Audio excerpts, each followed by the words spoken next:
with 50,000 of our best friends in Pontiac, Michigan on Woodward Avenue. We're 0-2 at this deal. If you're gonna lose in front of a lot of people. Woo! Back in episode 54 of Roadkill, we got this 1970 Dodge Challenger dirt track car, and it is a complete beater, but it runs and drives with 318 small block power and a 904 automatic. Our plan was to ship this thing all the way to the middle of America, Ohio to be exact, where we'd go to the Mopar Nats, searching the swap meet for speed parts to make this thing faster. Slap them on the car right there at National Trail Raceway, and then hit the road to our own event, Roadkill Nights in Pontiac, Michigan. You know how you need a Sherpa when you go to Mount Everest? Well, you need a guide when you go to the Mopar Nationals too, and that's this guy.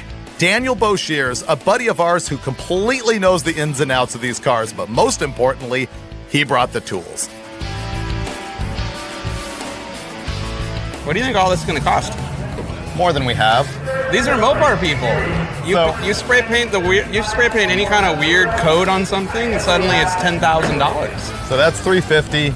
Fixing the fuel cell and everything, we're going to get that done for $100. All right. So how much did I just spend? So if you're correct, you're at $1,100, $1,250, $1,850, $2,200, $2,300 is what you think you're spending. Okay. We may have to compromise on some of this. $2,300. All right. Let's shop. I feel like we still did get a pretty decent deal on the car. We did. Even without, gear oil in it or trans fluid.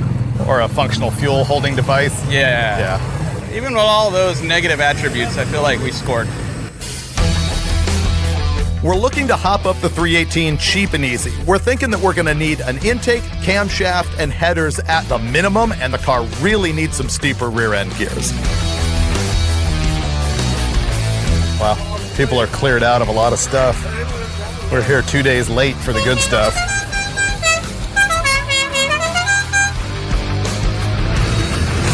Should have been here yesterday. You got any small block headers? Small block? 318? No, sir.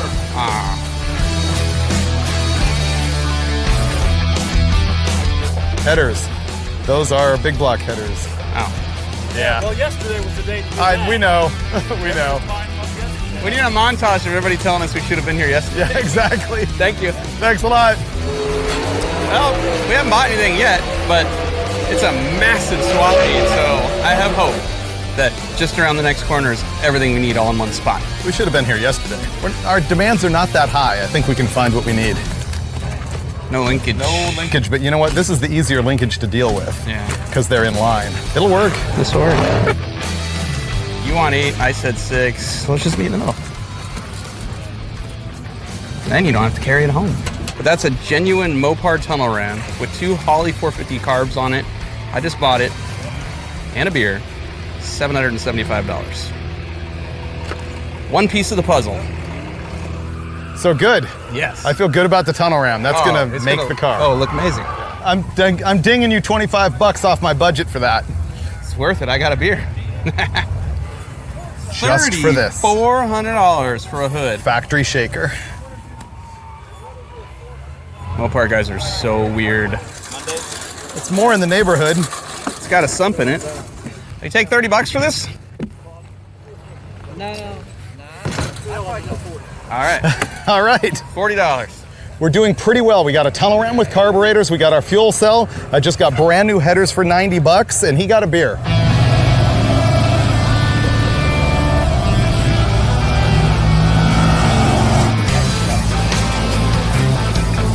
It's 2:45. We need to hustle up because I think that the swap meet is going to be a ghost town tomorrow because it's going to rain and it's going to be Sunday. So anything that's like Mopar specific that we need, we better get here today.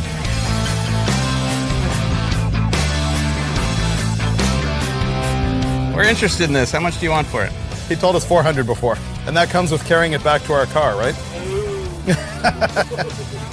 Would you throw it in a couple beers if we bought it for $400? There you go. I feel better now. All right, Yeah, we'll do that. We'll do that.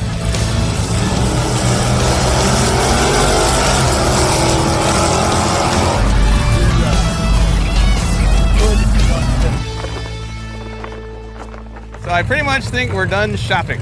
We struck out on wheels and tires, but we got everything else we need, other than the little knickknacks. So I think we're gonna walk a couple more rows and then run for our lives. What happened? There's a cloud coming. That one? Yeah. Yeah. We're gonna die. 1,300, 1,290. What do we have left? 0, 1. We have $1,110 left. Yep. All right. I think we're doing pretty good. That's not bad. It really isn't. Plus we've acquired libations.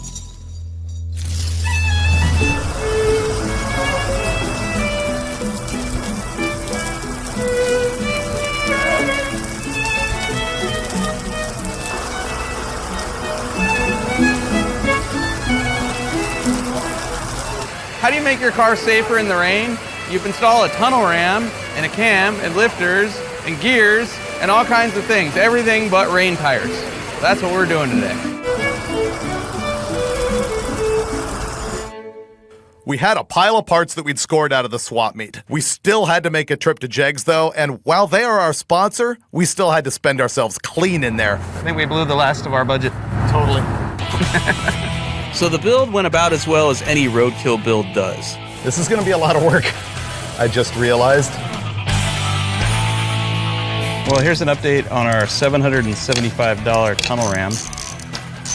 First, never trust a graybeard in a Hawaiian shirt, because he lied to me. Both accelerator pumps shot. One's missing the spring that's supposed to be under it, under the diaphragm, so it doesn't even want to work. And these weren't even actually bolted down. I had to drill and rethread all 8 holes of the intake. Ah! There you go. I like the way you think.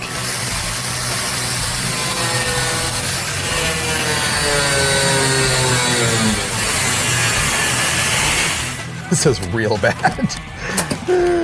I would never let someone other than myself and Finnegan drive this car.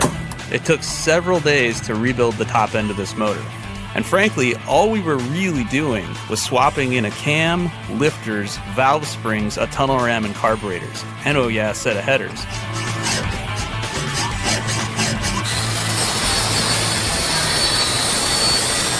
I'm just realizing there is virtually no chance that these headers fit with the factory column shift.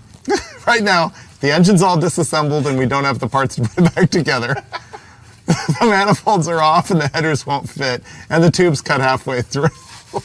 And we can't put the engine back to the way it was before because we gave the camshaft to a cam. Wait, we had a leaky gas tank? We don't need more. That's right. We do have a fuel cell ratchet strapped in the trunk. You would think after 5 years of doing this. No, you wouldn't think that. Oh, we're in deep Bandini. 466 for cam, lifters, linkage.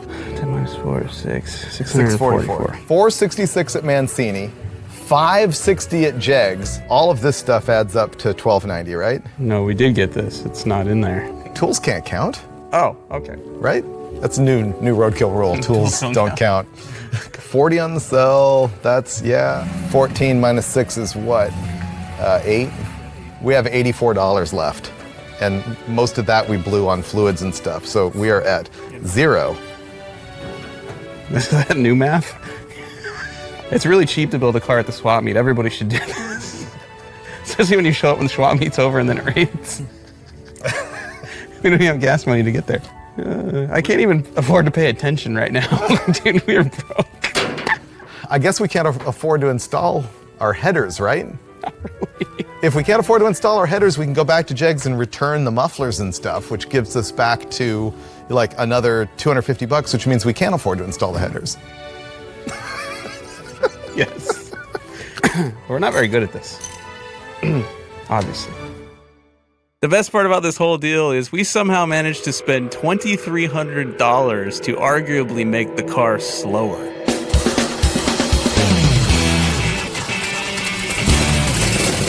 There we go.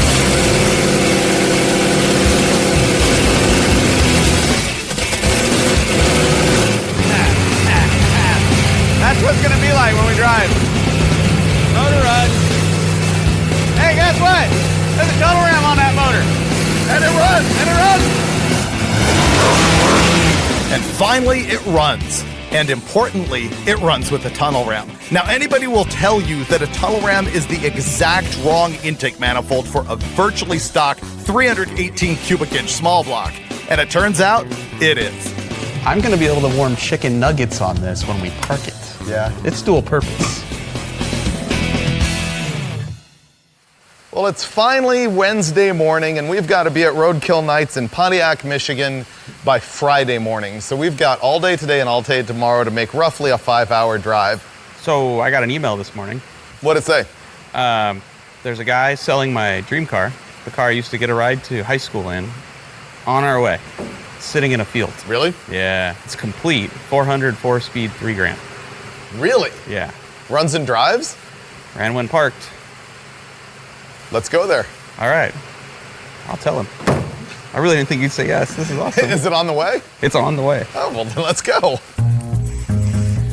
See, we can't let it rain down our velocity stacks while we're driving, and we figure we need some airflow, but we also want to be able to stop for gas 100 times and to eat and not have the rain falling straight down in it. So these things end up not only being perfectly styled, but also aerodynamic. Yeah, we don't want to slow ourselves down. I like it. Yeah. I like that a lot. Just the good old boys. Oh, my back. I've forgotten the trick to gracefulness of getting in and out of this one, obviously. So y'all call when you need something about 15 minutes from now. Right.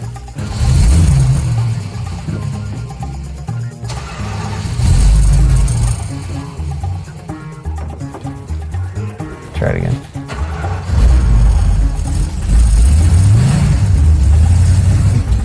See ya. Runs good. Hey, we have power steering. Yeah. Did we tighten the lug nuts? I don't know. Not really.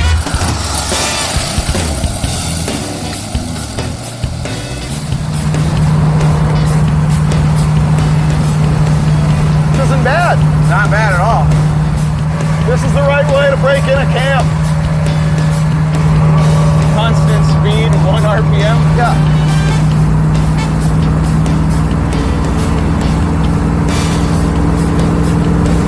It ain't making any power.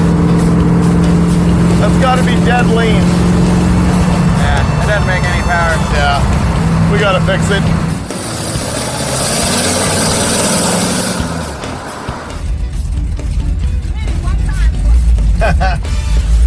Hit it one time for me. What's happening is that if you put it in gear and put some load on it, or if you step on the gas, it just backfires and dies. Tends to be a lean situation. So we're going to put a larger accelerator discharge nozzle in it, more commonly known as a squirter.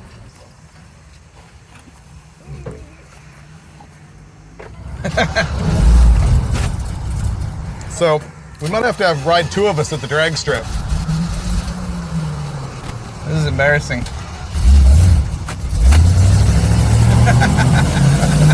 It's pretty good all the way around. Now we have a car that doesn't do burnouts. You left your gas can here, and you still have tools sitting on the top of the car. There we go. I got it. And tag, you're it. No way. Oh yeah. It's on your side. Oh, now it's you're it. Nope. Nope. I'd rather crawl out the back window than crawl out of this side window. Go ahead. I'd like to see that.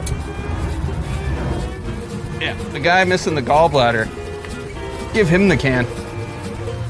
How's your spleen? Oh, it'll be fine. Just do that 3 or 4 more times, be back to normal.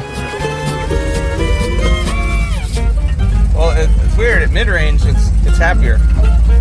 Everywhere else, it's garbage. It's not good.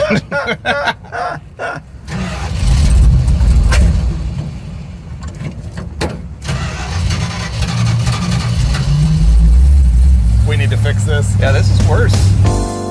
At this point, the engine is still running like garbage. It's so bad that we can't even drive it anymore. So we go to pull in and watch how I just serve up Finnegan into oncoming traffic. Okay. Trying. Oh boy. Stop. Go, go, go, go. Oh, Whoa!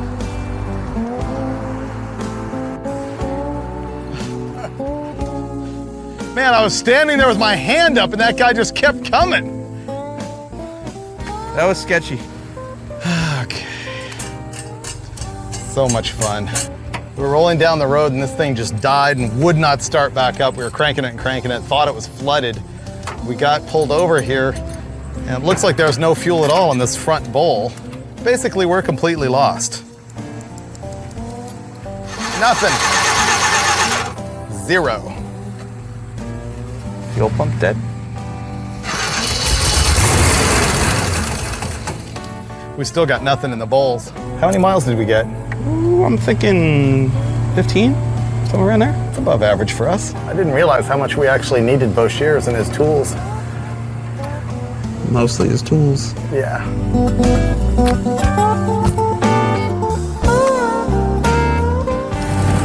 I think our pump sucks. That's all we've got left to blame. And that was the end of the flow pole. So yeah, our fuel pump sucks. All right, I'll go find one. The electric fuel pump was part of the fix. It did make the engine run, but not much better. All it enabled us to really do was put a few more miles under our belt that day.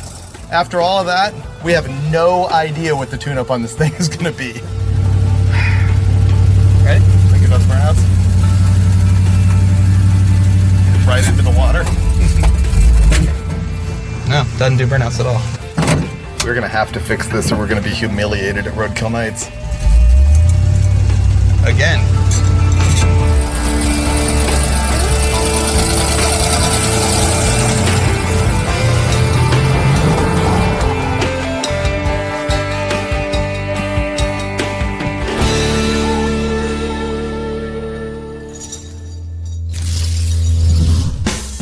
The next morning, we hit the road to go see this dude, Jeremy, a guy who had a 68 Firebird behind a barn. And I have to admit, in the back of my mind, I'm thinking, you know what? Maybe we can leave the Challenger behind and drive the Firebird up to Roadkill nights. He also had a whole bunch of cool steam-powered tractors from the 1800s. Stuff people figured out back in the early 1900s is amazing. And how they cast and forged all of this. 1912. Well, where's the Firebird hiding? The Firebird is behind the barn. Behind the barn. It came from a town just south here, Findlay. Guy was the second owner. He bought it in, I believe, 70. Did he say if it ran when you bought it from him? It ran when he parked it. Oh, wow. That's a cool car. We could probably get this running. We're somewhere in Findlay, Ohio right now because this guy got a hold of Finnegan's email and sent him a note and said, man, I've got this car that could be perfect for like drag week or roadkill or something. And it's a 68 Firebird 400 4-speed. Yeah, I've got beer in the refrigerator too. This guy's just... Drag it out, dude. Let's do this. Let's do this. I like the car. I like the car a lot. We have to at least try it. It's pretty neat. This is really close to the car that I got to ride around in to high school when I was a kid. But better because it's a 400 4-speed. Yeah. Put a battery in it, put some fluids in it, and see if we can't get it running. And if it runs, then we'll see if the brakes work. And if the brakes work, we may drive this to Michigan. We may take our Pontiac to Pontiac.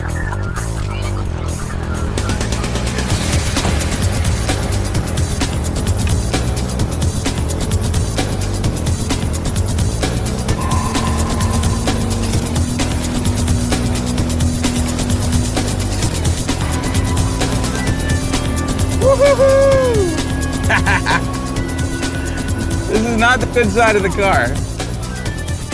Oh, yeah. It's got a lot of rot. Yeah, this side of the car, That door is pretty far gone over there. so is this one. The door, the rocker, Yeah. the quarter. I'll just keep looking at the other side of the car.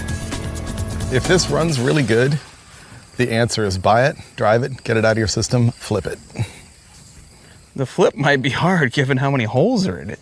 Now, if Pontiac guys, it's a 400 4-speed car. Okay. It's not a Hemi Cuda, but it's a 383 Challenger. Okay. No. All right. Well, let's see if it runs good. I'm back on the train. I just can't walk on this side of the car. It just derails the train completely. Yeah.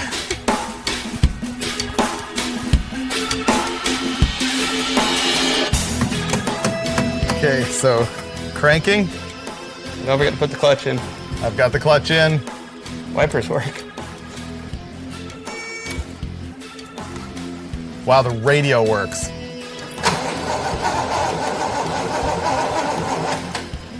We just rolled the thing in here and we're trying to figure out how to get it running. Fix the wiring all up. Now we're gonna have to check spark and pour some gas in it, see if it runs. Nope, no spark. I was dying to make this engine run, and so we turned the key, and nothing. After a little bit of troubleshooting, we figured out that it was no spark, and I had to deal with ignition points, which at this point in time are like kryptonite to most car guys used to electronic ignition. But I finally figured out it was the coil that was dead. We robbed the one off the Challenger, slapped it on the Firebird, and that garbage fired right up. Yeah! Sweet! Wow. At the touch of the key. That was cool. A little bit of smoke. Nice work, sir. Nice. Wow. That was awesome. I cannot believe that worked. Did you see how quickly it fired up? You shook the critter out? Hey, buddy. Bye, bud. Man, that was good. That was pretty damn awesome. I cannot believe that ran. So as much as I want to love the Firebird, sadly I can't get past the frame rails that are basically ready to fall out of the back of the car. And, you know, sheet metal's one thing, but the structural integrity of the car, that just kind of makes it one of those projects where, yeah, with 100 grand in 5 years, that would be awesome, but I don't have either one of those things. So we're gonna pass on the Firebird and focus our energies on getting the Challenger ready for tomorrow. Tomorrow? So we left it behind, but at least Jeremy had his car running, and I'm hoping that in the end, he'll fix this thing and he'll enjoy it, even though I can't. Dude, that's cool stuff. This place was awesome. Yep. And the good news Thanks is, again. I did get a short bit of experience behind the wheel. First gen Firebird. Some Pontiac guy wants that car and will restore it.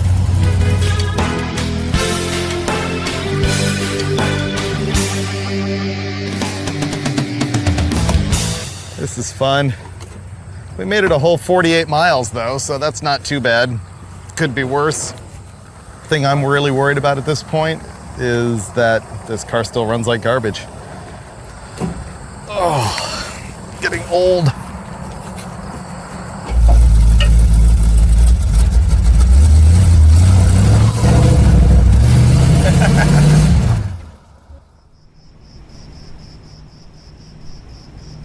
$10 at night. We finally made it to Pontiac, Michigan, and we're gonna change the rear gears from the highway gears that are in it, a 276, to drag racing gears, 430s. Remember when we brought this thing home from Oregon and blew up a rear end in the middle of nowhere? Had to change it in the hotel parking lot? Same thing's happening here.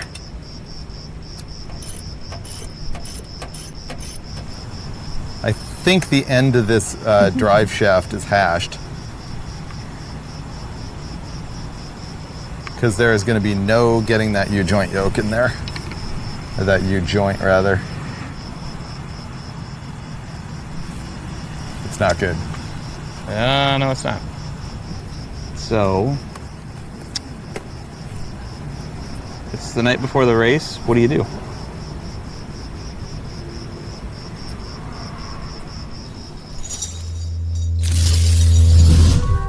The next morning, we were victorious once again as we found a local shop that had exactly the conversion U-joint that we needed. You know what's crazy is the single biggest moment of our careers, Roadkill Nights on Woodward Avenue, is happening right now, and there's thousands of people over there partying and drag racing, and Freiburger and I are sitting in a motel parking lot fixing our race car.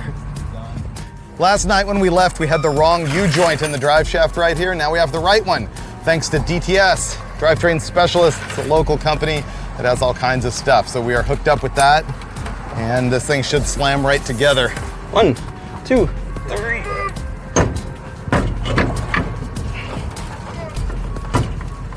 Woo!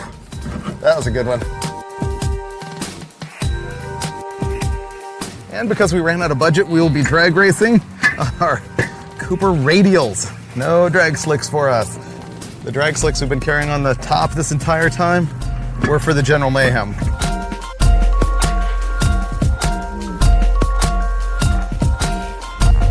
Well, things are looking up. Gear change is complete. We are now on our way from the hotel to Roadkill Nights. With police escort. Yeah, this is pretty much the best day at work ever. Yeah! I want to hear the siren. I feel impervious right now. Don't you? Yeah. We're above the law right now. Yeah. The gear is better. It's definitely spunkier. But still a 318 with a tunnel ram. When was the last time you floored it through a red light behind a cop? With him waving at me to do it. That was awesome.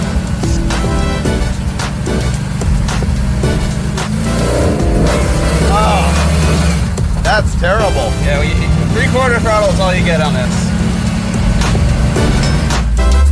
That thing's awesome. What's up, guys? Can't believe there's still a line to get in.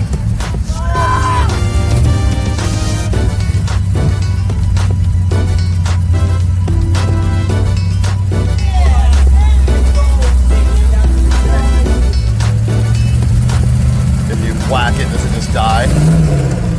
Oh, dude. That's not drivable.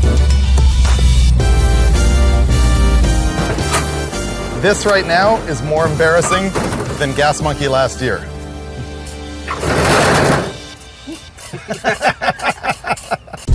We got our gears in our car, but that really didn't make it run all that better. There was still a problem with the carburetors that we had to tune. The clock was ticking, the sun was going down, there's a guy waiting to drag race us, and we've got a car that will not get off the starting line without backfiring. The thing is, that whole event is going on over there. There's literally 1,000 cars. They're just drying the track off to go drag racing again. And I have the socket, and we're over here. So we're kind of in a hurry. Finally, Roadkill Night sponsored by Dodge, and it is going off. There are literally tens of thousands of people here. There's drag racing right on Woodward Avenue, right on the street. Legal racing on Woodward. Roadkill Nights is the single greatest car event I've ever been to in my life. Dodge is giving thrill rides and new Vipers and Hellcats. People are just partying everywhere.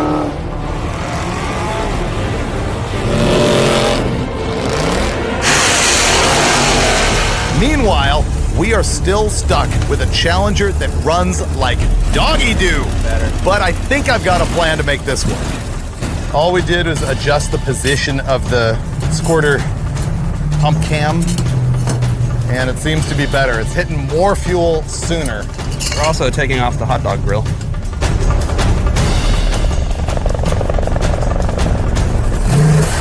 Wow, there's a delay before the secondary start to pull fuel. We have to figure something out because I just got news. We have to run between 7 and 8, and it is 6:45. Finally, we crutched it together. Throwing a bunch of main jet and accelerator pump cam, that was the difference, and that's what enabled us to get to the starting line before the sun went down for our drag race. Oh, good. Fat and happy. And if this thing backfires and dies, I am gonna be humiliated. Yeah.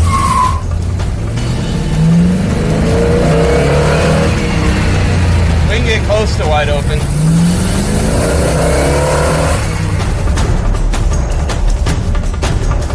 I hate to borrow trouble by pumping you up, but I legitimately think you have a shot at this. I feel good. We've made more progress in the last 2 hours than we made in 3 days. Look at all the people. Oh, dude. It's packed. Are you fired up? Oh man, I'm ready for this. I'm ready for this.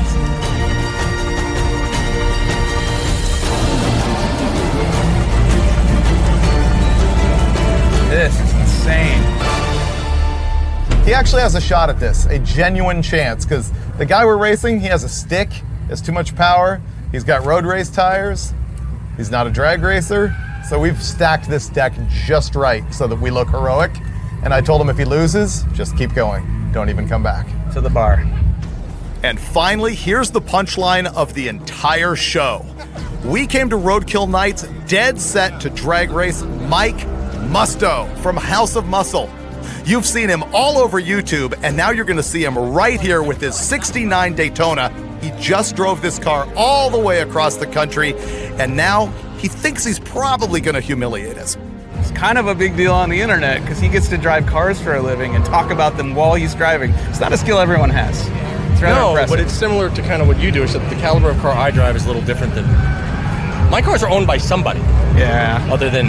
My cars nobody wants to own. I think what you've got here is a real clear example of the difference between House of Muscle and Roadkill. Over here at House of Muscle, we've got a 69 Daytona clone with a stroker big block in it and a 6-speed. It makes like 500 horsepower. And over in this corner, Roadkill with a clapped out, beat up dirt track car with a 318 for power and a delusional hope that maybe we can actually outrun the Daytona. This is it. Drag racing on Woodward Avenue at Roadkill Nights. This is amazing. The crowd is completely packed the full length of the track here. It's a little bit more than an eighth of a mile. Look at all the people crowding the fence across the street. We're guessing 50,000 people here, and we're about to give them the big show. Our clapped out piece of garbage challenger versus Mike Musto. He's going down.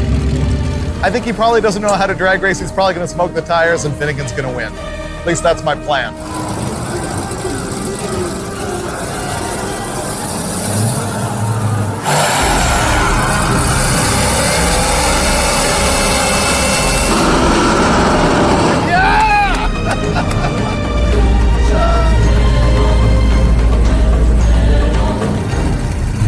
I'm actually anxious. I want him to win.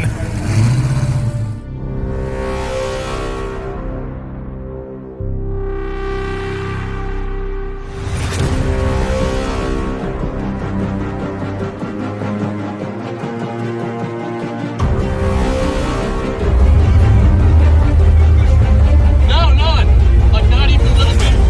Not even a little bit.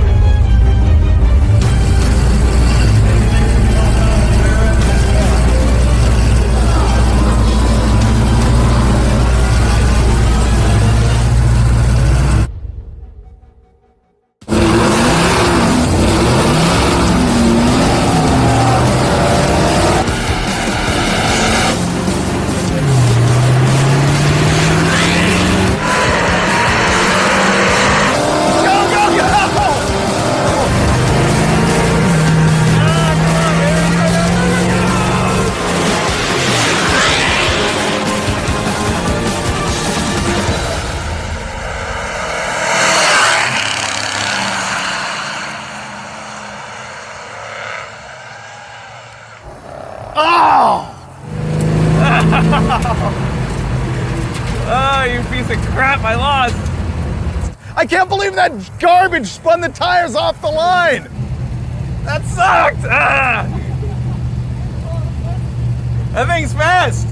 Oh, I really like Mike. I can't even be mad at him. Oh well. It was still fun.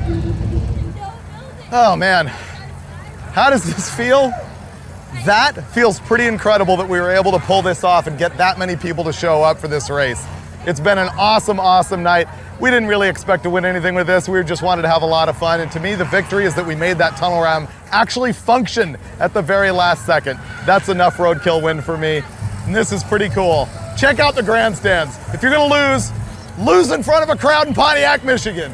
Roadkill, 0-2 at Roadkill Nights. Best day at work ever. I don't even care if I lost. Once again, we got our butts kicked on Roadkill. But you can't blame us.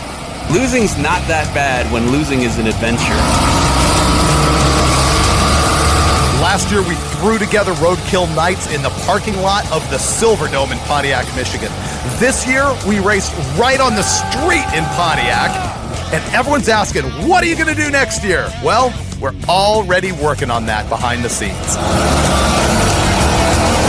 And you know what? We should probably start thinking now about putting together a car where we can actually win a race. But that would be breaking tradition. You can find all the parts from these builds by visiting jegs.com/roadkill.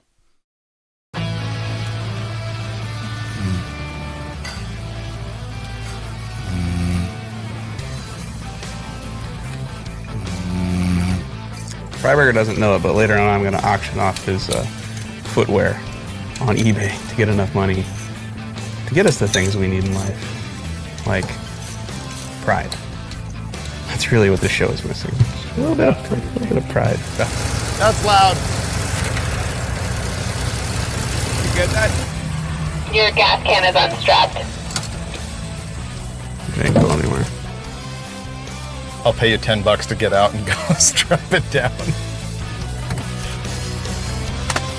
Dude, if you ever had a General Lee Charger, you could mini tub it and put that 15x10 on it with a 15.8 in the front, and you would be heroic.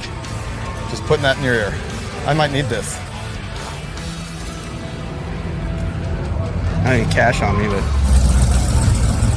Is it against the rules to go back and get the muscle truck or the Maserati or something with some horsepower?